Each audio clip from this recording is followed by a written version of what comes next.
Welcome to the Connection Codes podcast, where we break open our emotions that take us from feeling disconnected to connected in our own selves and our lives. I am your host, Tira Wages, and I am so thrilled to be here with marriage and family therapist, clinical sexologist, Dr. Glenn Hill, and his incredible wife, Phyllis. And I am super excited about today's podcast because we are going to do another in session with Dr. Glenn and Phyllis. If you listen to our first episode, our first in session, this is where we talk with another couple, a couple that is going through something that so many couples struggle with in different ways. Everyone's story is very unique and everyone's story is very personal to them, but many of us deal with similar emotions. I mean, there's 8 core emotions, and so different traumas can make us all feel the same fear, shame, guilt. And so today we are talking with Chris and Katie, who have just birthed their 5th beautiful child. I get to see this baby boy on the screen. It's so exciting. And as many women know very well, that there is a lot that comes in with birth, especially when we're having babies in difficult seasons of life. And that can cause our emotions to affect our bodies and postpartum. And so we're just going to be talking through this experience with them and the trauma that they've experienced, and also how they've worked to remain connected through this really difficult time, which has been beautiful. I've been listening to Katie earlier, just like, my husband has just saved me. He's incredible. And so I'm excited to go in. So here we go. Welcome. Yeah. Hello, world. Hello, wow. Chris and Katie. Thank you so much for being here. It's amazing.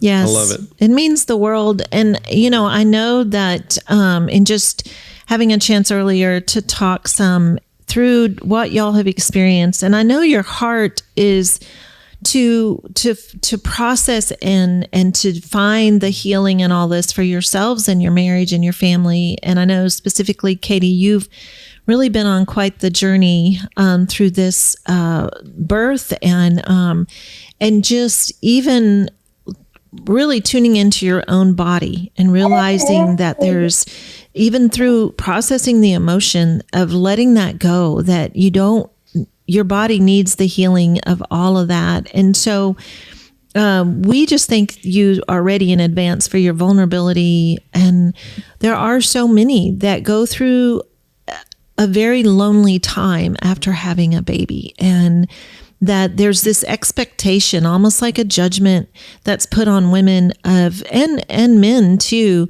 that, you're just supposed to experience joy. And yes, there is tremendous joy, but there's also a lot of other things. And I know with your story in particular, there were a lot of extraordinary circumstances, but I believe that this podcast can spread widely to help so many couples who do need to hear your story and who go through similar things after they've given birth. So thank you for being here, and we would just want to know what's happening with you guys.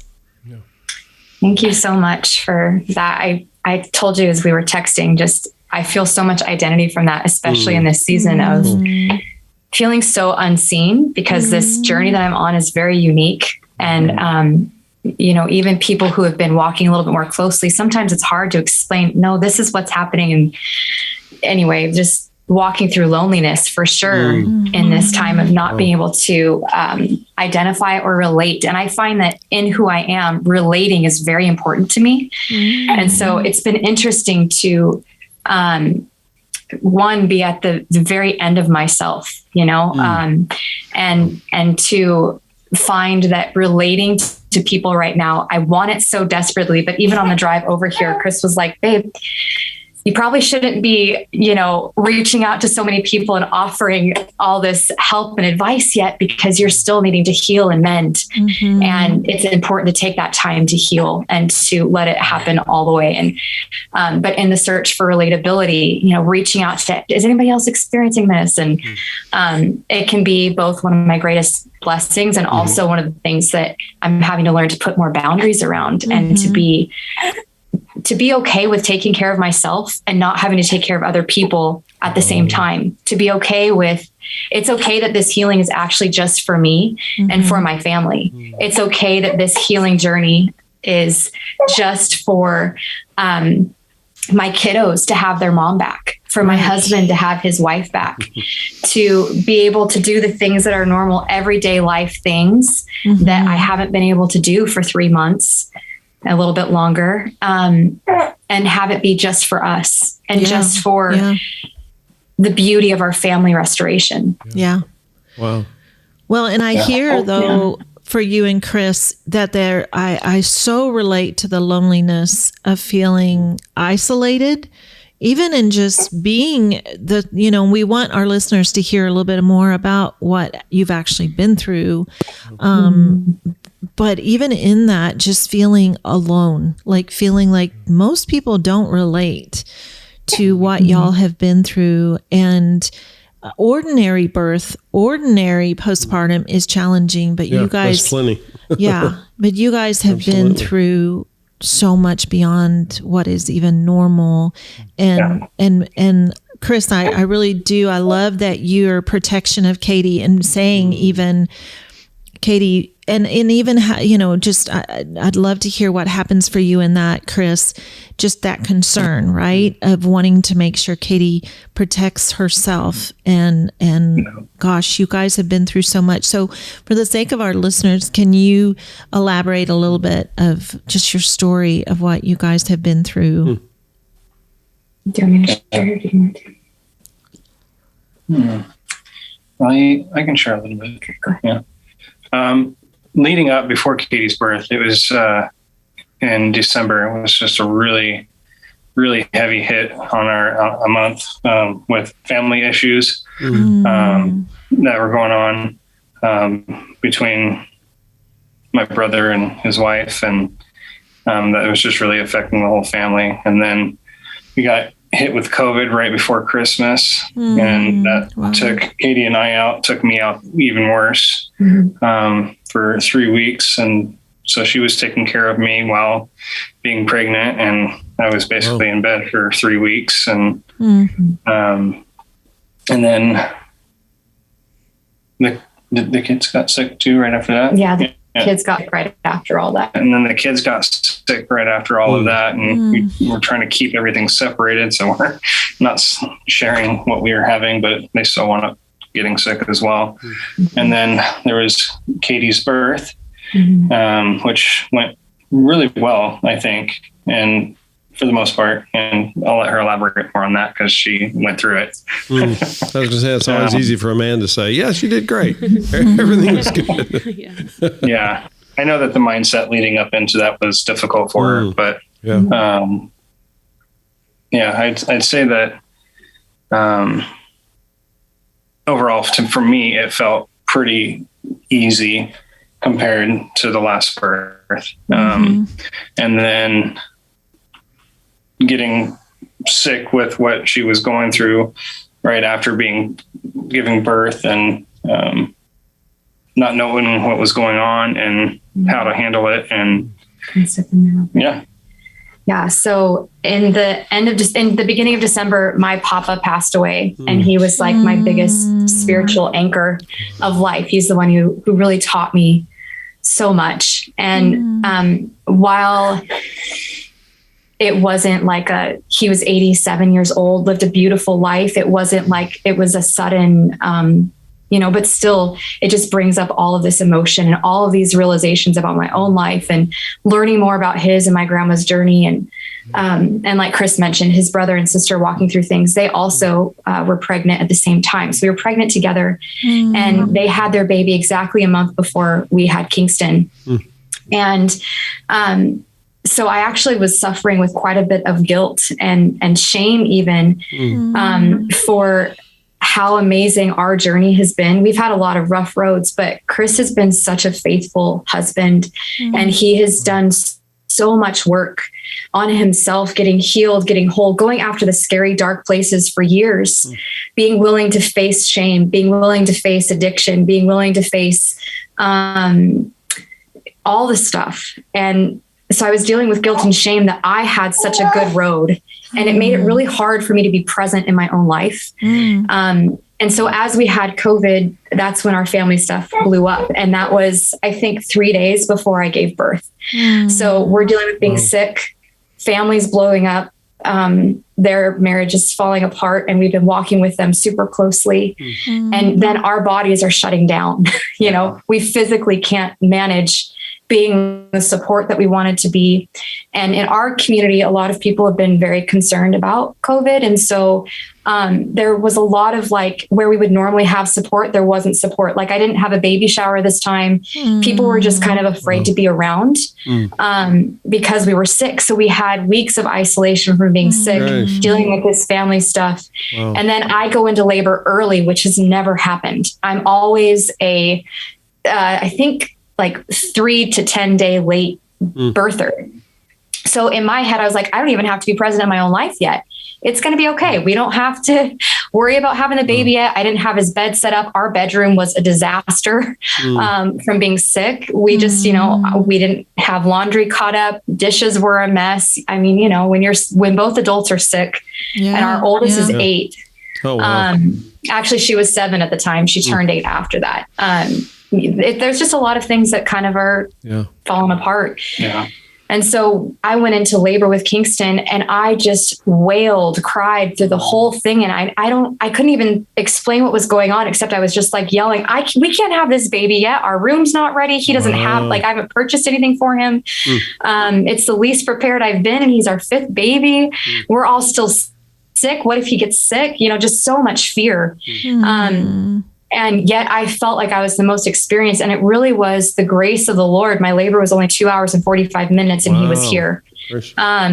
And my last baby was one of my hardest births. And so I was kind of preparing myself for a long labor, but my body was so exhausted from having 5 babies back to back and then going into labor after being so sick just immediately. Chris's fever had only been broken for like 30 hours or something when I went into labor. So it was just really, really intense. Yeah. And the days after, there's this photo of me with Kingston where my face, I'm just like screaming, wailing, and I'm looking at him. I had just pulled him up to look at him. And it was just this moment where this beautiful baby was my awakening. And I was so excited to be in touch with my own life again.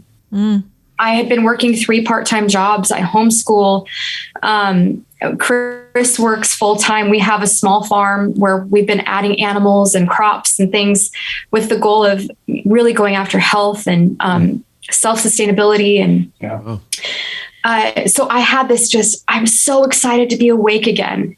And, but my body just felt off. So I had a lot of joy those next couple days, just like soaking him in. It was, again, a different postpartum experience because we still had kids in the family that were sick, so they couldn't come in the bedroom.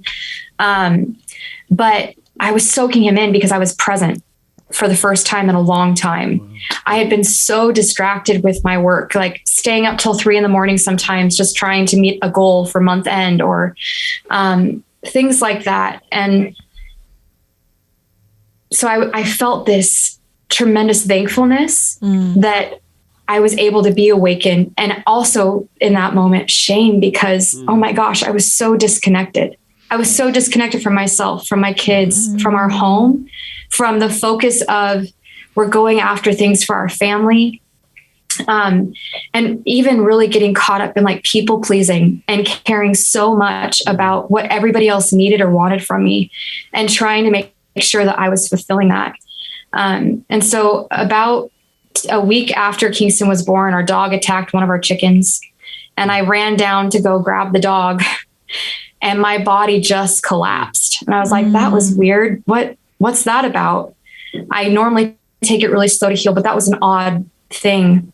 And then something similar happened a couple weeks later. And then I just kept noticing, like, I am not recovering. I'm feeling something is off. There's this anxious feeling. It doesn't feel like normal postpartum though.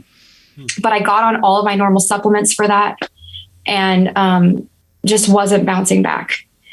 And then my best friend came to help me sort baby clothes because someone gave me a bunch. And all I could do was sit in my rocking chair and hold the baby. I couldn't sort the clothes with her. And this was like 3 weeks postpartum. And by that point, I should be able to be up and exerting more energy and have it be fine. And I remember just talking to her, and I just broke down bawling, processing through all these relationships where I felt like I was letting people down. Wow.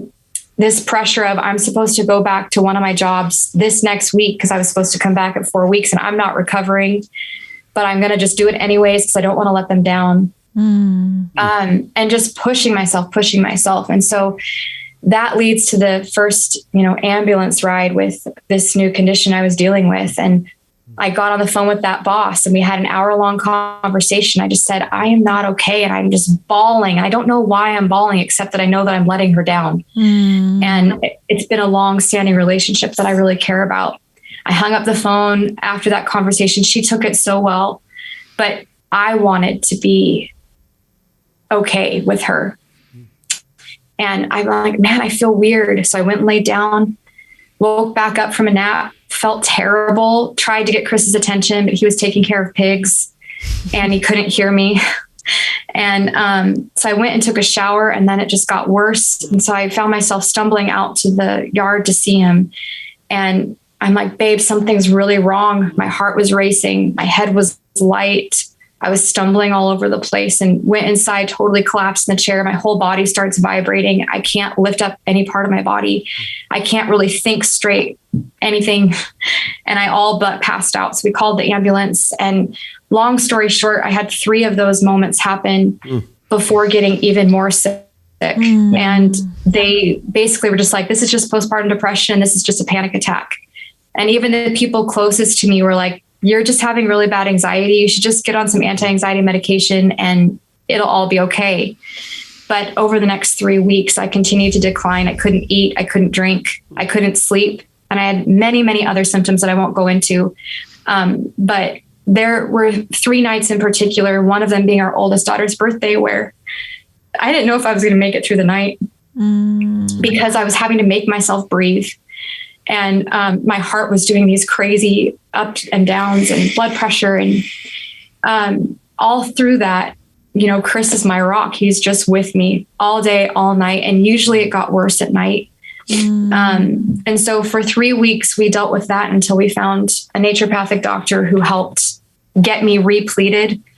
I got on some bioidentical hormones, and I began doing some vitamin treatments. And I finally began to regain strength, but I got to the point where I couldn't talk. I couldn't think clearly at all. I couldn't read. I could hardly see. I'd have to really squint my eyes to focus on the people around me. So, our kiddos are coming to me wanting to share these exciting things they've been doing while I'm up in bed. And every time they leave the room, I collapse because it's too much for my adrenal glands, for my vagus nerve.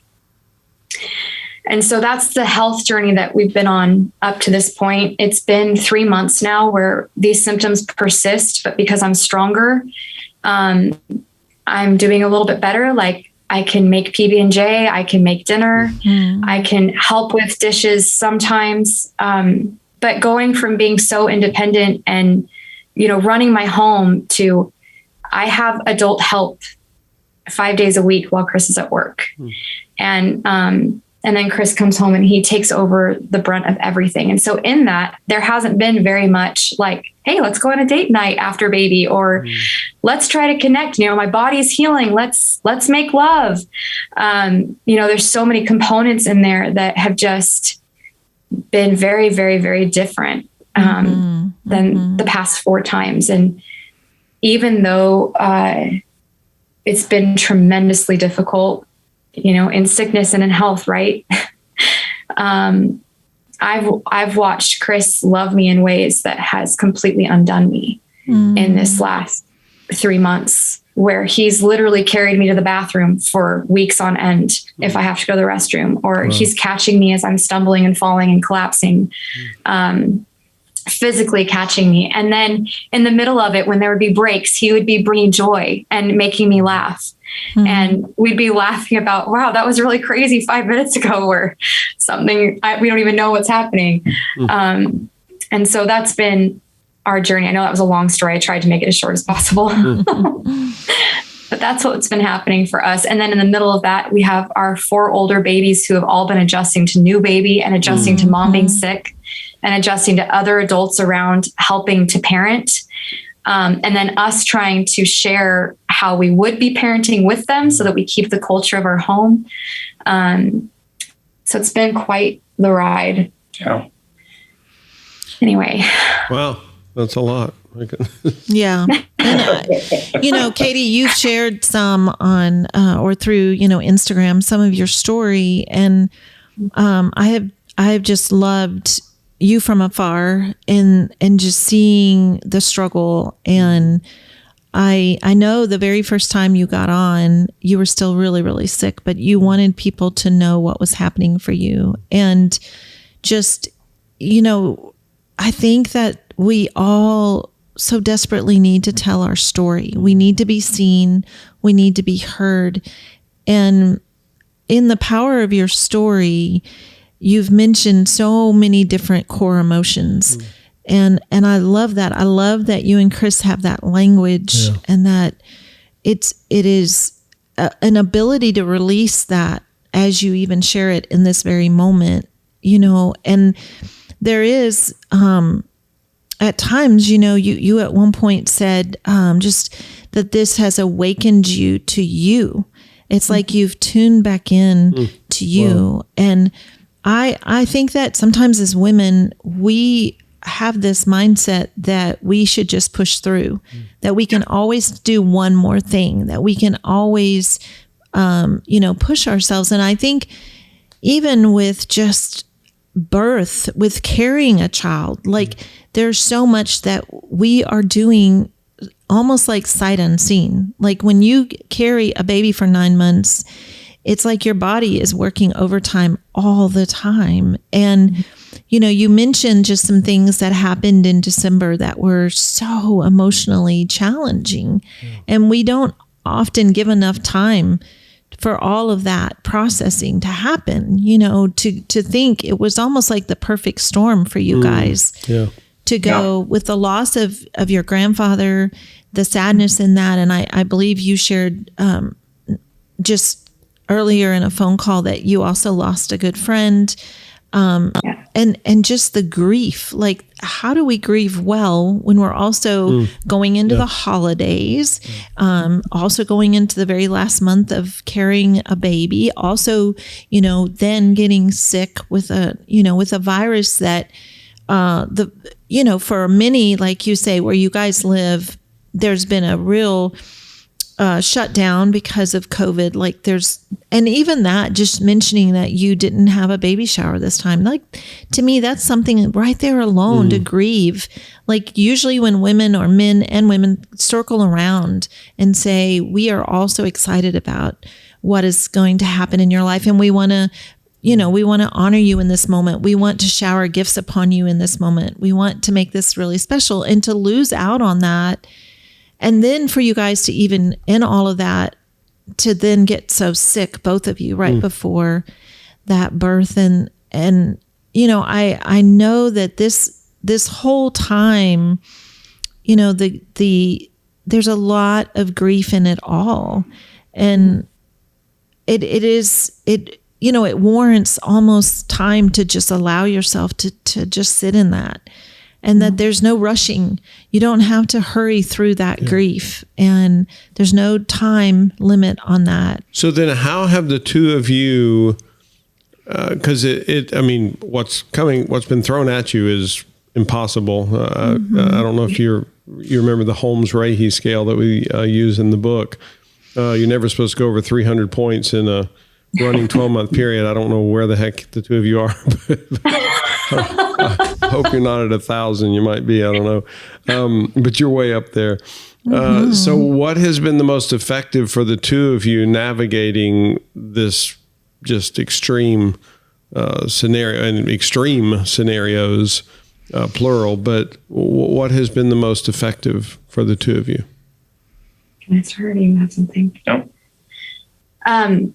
For me, I'd be laying in my bed and I couldn't have any screens or any sound or anything. So I had almost a month of solitude.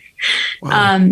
outside of, my kids coming up every once in a while, but that was short-lived. And I was just focusing on getting through the day. So we weren't even really having super deep conversations or anything. But in the middle of the night, there were a lot of times where I would wake up, and I'm a believer. And so there was a lot of spiritual components to what was going on. And there's a lot of warfare that I could feel. But for the first time in my life, I couldn't pray.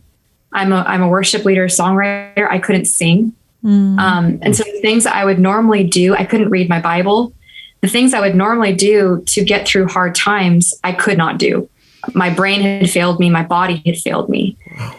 But the thing that was so different for me, or that would bring me to that place of like peace, is I would have to call Chris to my side. And I didn't know how deep and rich our marriage had become. Wow. Especially after some of the other hard seasons that we've been through. Our last conversation was probably almost a year ago with you two. Yeah.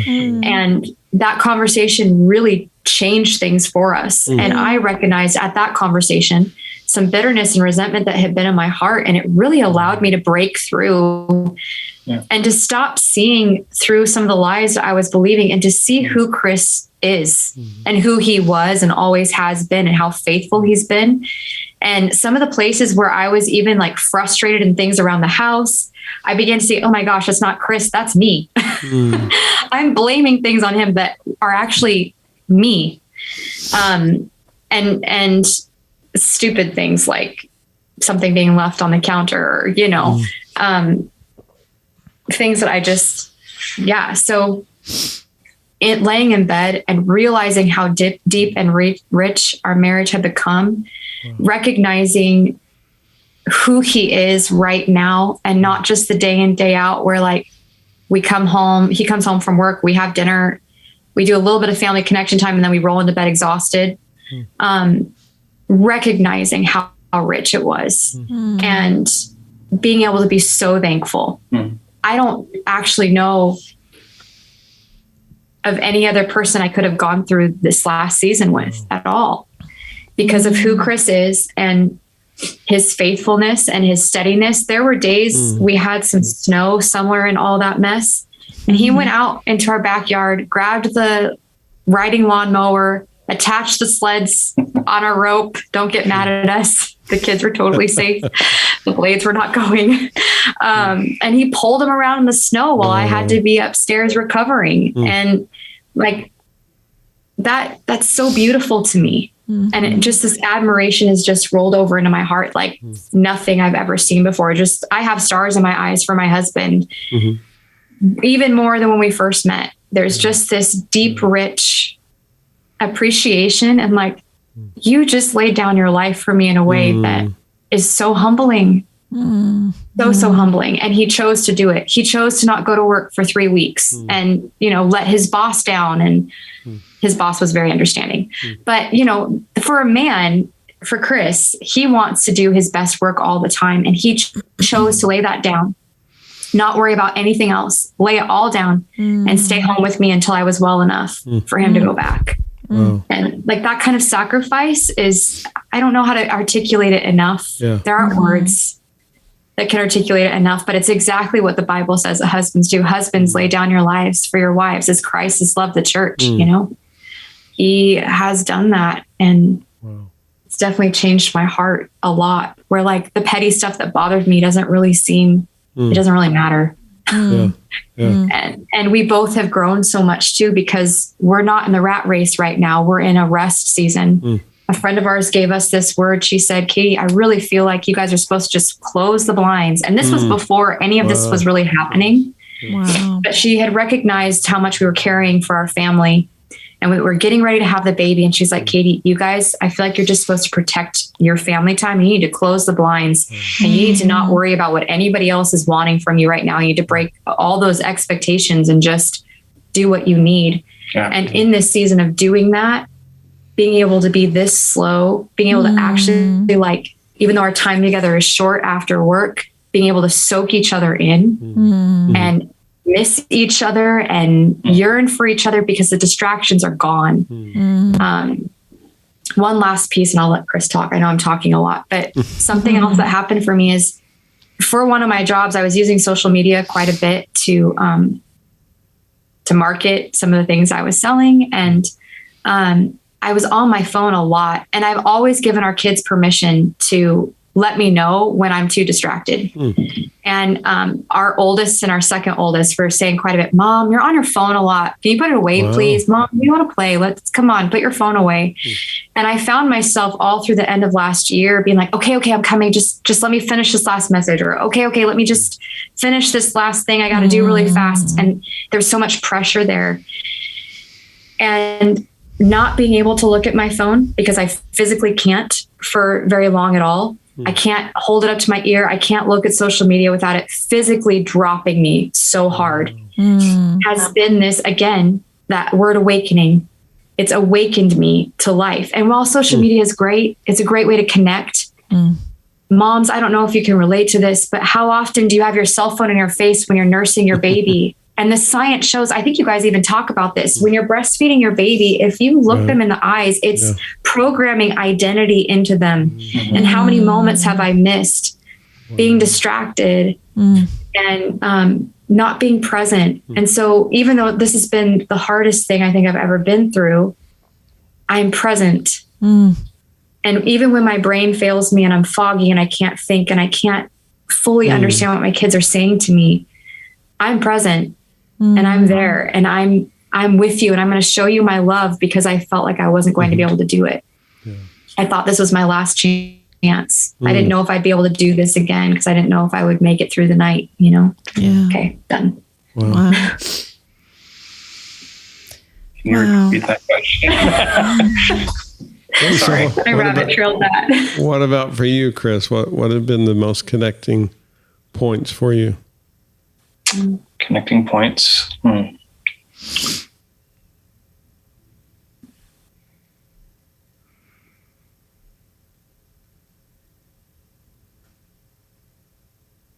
think honestly, what has been created the most places where we can be connected was actually setting up boundaries with people around us. Having healthy boundaries and actually making it to where I can take the time that I need with my wife, with my kids, or even how my kids are being handled. Because if I know that it's not how I want it to be, it creates a place of tension and stress. And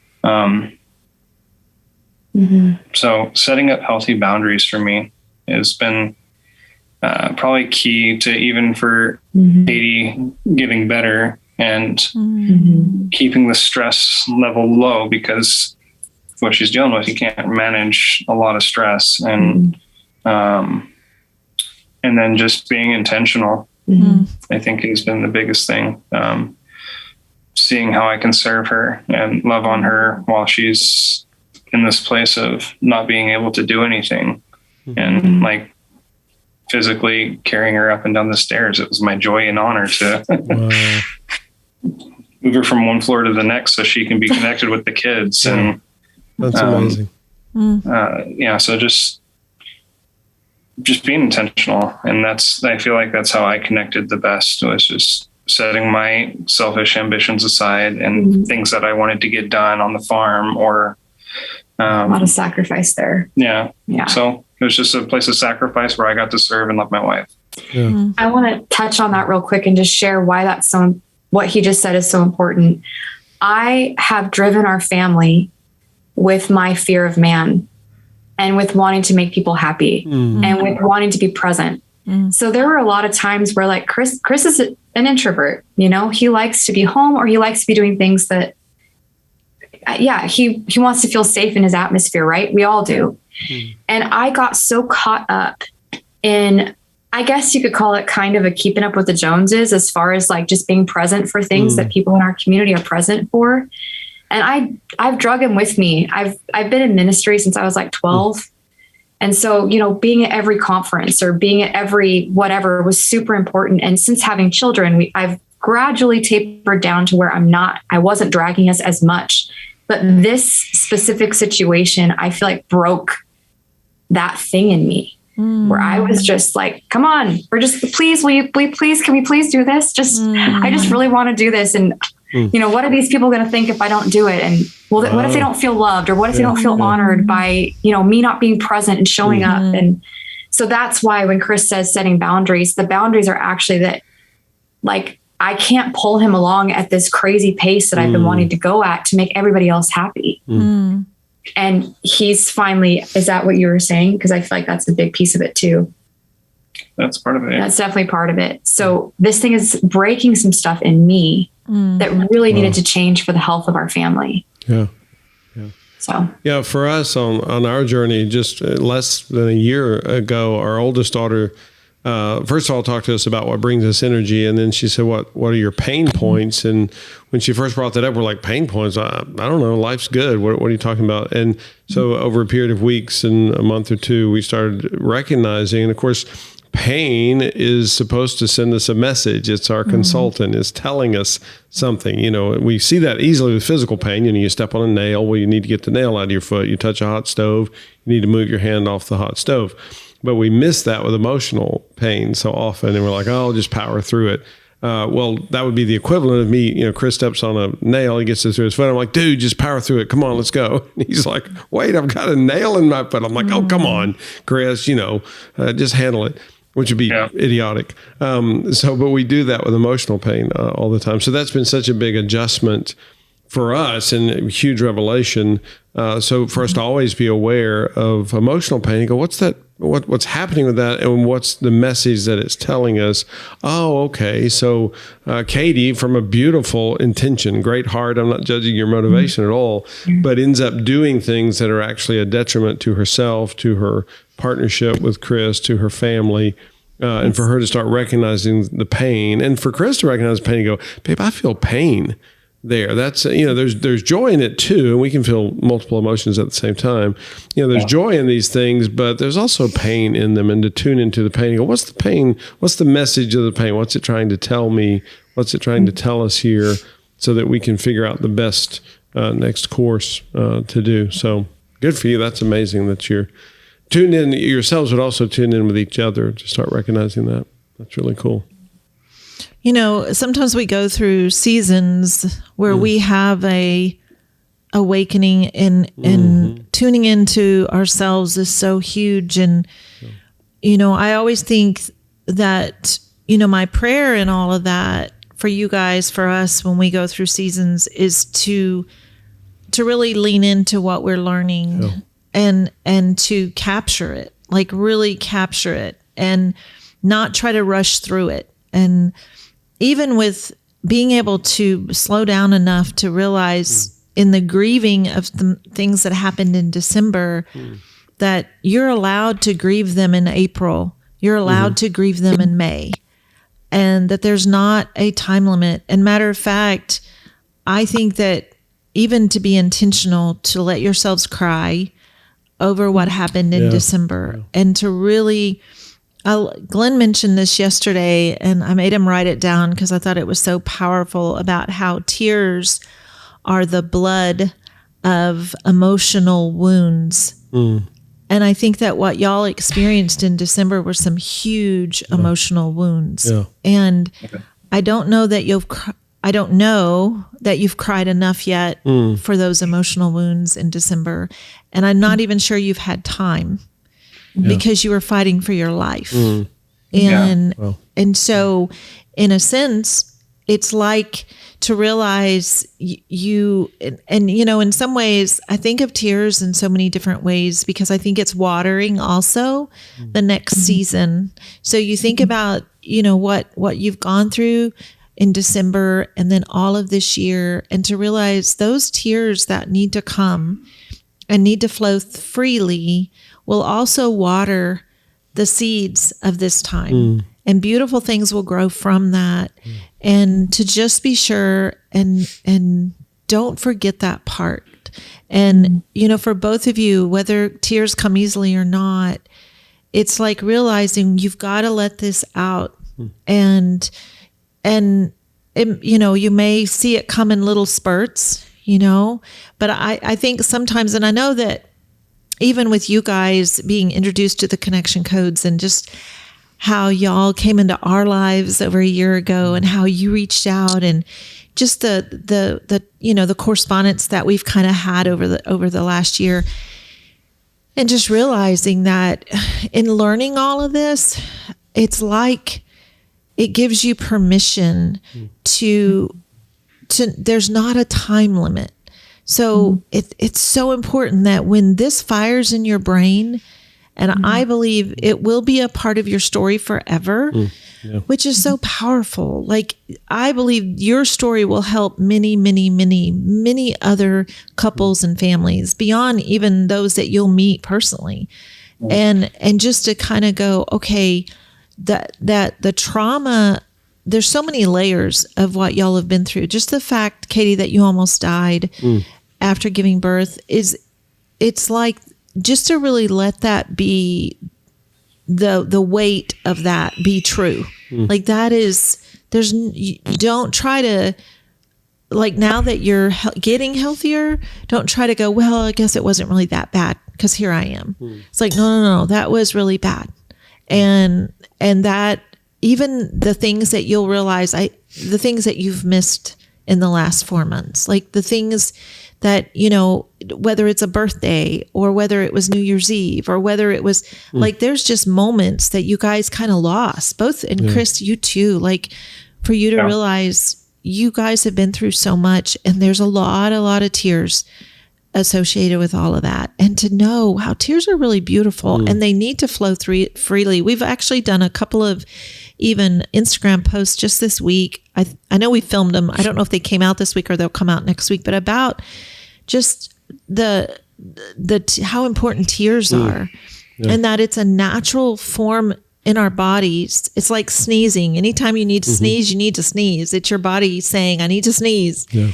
And yet, for many of us, we've been taught to, big boys don't cry, that kind of stuff. Like, we've been taught that you got to kind of hold it together. But no, like, for you to even think of it as the blood of it, to let this out, and then also to realize it's what waters the seed of what you're doing right now.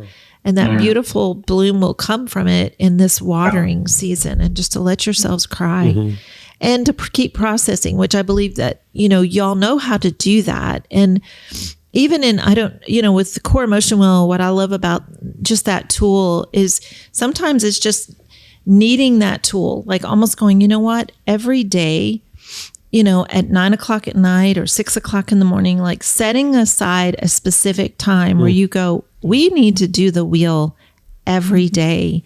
And y'all have been through so much that so much of the wheel is going to be processing through, finding all the emotion in what y'all have just gone through from November, December, January. I mean, in some ways, I think because you've been fighting for your life, you have to kind of go into that mode, right? And so you kind of go, I just have to pick her up and carry her to the bathroom. That's what I'm doing right now. But as things slow down a little bit, and as Katie's getting healthier, for you to realize, okay, really lean into all of the emotion of what you guys have gone through. So can the two of you do you remember an issue-specific wheel? Do you remember that whole idea just about a specific issue? So I don't know what the label would be called, something like Katie and Chris's last 5 months or something like that. I don't have a clever title, sorry. But I'd just love to hear, the core emotion wheel, just as far as what's happening for you around this season for you. Do Okay. you want me to start? Do you want me to start? Go ahead. Okay. Oh, all right. I feel it all already. I feel shame. That's the one I feel the most easily. So I'll start there. I feel shame about how broken my body is and that it's impacted every area of our life so dramatically. And I feel shame also that it's required so much from you and from the people that are still in it with us every day. Because I'm not in a spot where I can be strong yet. And I feel a lot of guilt because the places where I should be being mom, I'm having to have a lot of help with. And I feel guilty for missing out on the moments that I long for so much, like just sitting down and coloring with the kids or, those kinds of things. I feel really guilty for missing those moments and not being the one to create them. Whew. I feel fear that this is as good as it's going to get and that you're going to be stuck with me in this spot. And that also, of course, brings shame and guilt. I feel lonely and really missing friends and not knowing who I can go to and be real with without it feeling like it's constant or not positive enough. And in that loneliness, there would be guilt and even wanting to share that. I feel so sad that I missed the kids' birthdays and that Grayson didn't get his birthday that he really wanted. And again, feel guilt there too.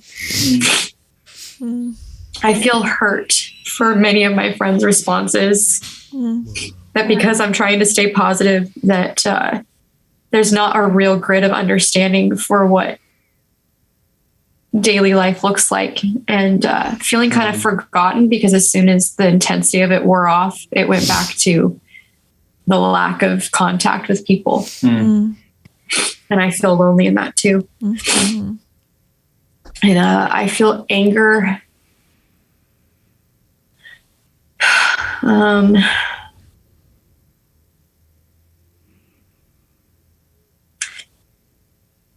I feel angry for not being seen. And I feel hurt in that too. Anger that for being so misunderstood and for basically being written off as just, it's all in my head and I'm crazy, and that was okay enough for the people that I love. Wow, thank you. Did you do joy? Oh, nope, it's in the middle. I missed it. Don't forget joy. Yeah, we should do that one. I feel joy in having this like new lease on life and recognizing the things I took for granted and being able to like really soak them in, like loving to hear my kids giggle even when they're being naughty. Or they're making a giant mess of something they're not supposed to be getting into. I feel so much joy just being able to sit on the same floor with them and watch them make the mess. The pressure is off there and there's so much joy. I laugh way more about things that would have been frustrating before. Wow. That's amazing. Love it. Yeah. Okay. I guess it's my turn.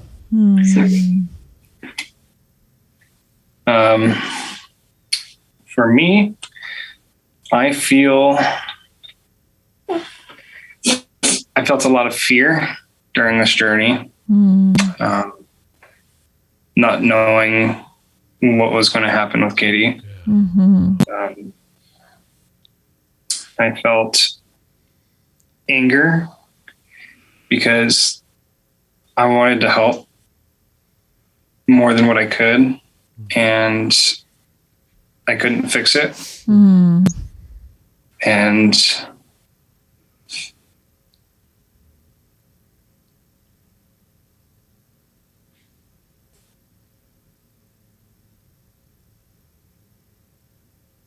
I wanted to be able to do more, but I couldn't. Which again made me feel sad as well. And because it's not easy watching someone who you love suffering.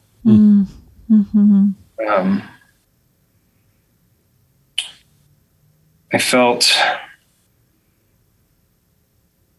lonely as well, because I felt lonely because family splitting apart and not being around family for holidays and just having to do a lot of this on our own. even in the midst of having the support that we did have, it still felt very lonely. Yeah. I felt shame during this because I felt like I wasn't the best parent that I could have been because I was so focused on taking care of Katie. And also just on the kids' stuff. And not being able to be fully present with them.